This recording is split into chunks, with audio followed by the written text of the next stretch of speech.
Juba 1941. aasta juuniküüditamise ajal pidi Nõukogude võimu sunnil oma kodu jätma üle 10 000 Eesti inimese. Paljud neist ei jõudnud kodumaale enam kunagi tagasi. Siin on vaid üks paljudest lugudest. Punalipud lehvivad, tribüünil korba lehvitab. Rahvas vaatab, imestab, mis see korba naeratab.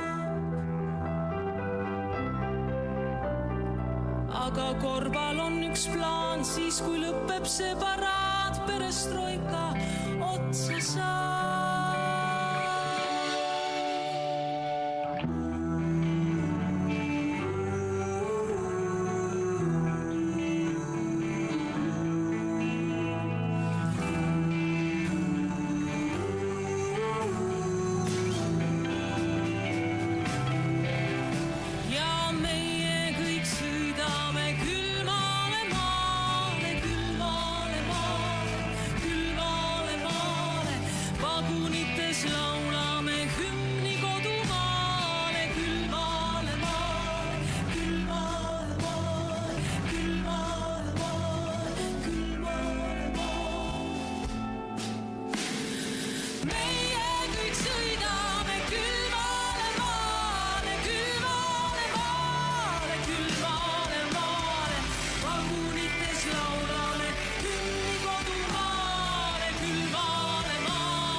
Ja meie kõik sõidame külmale maale.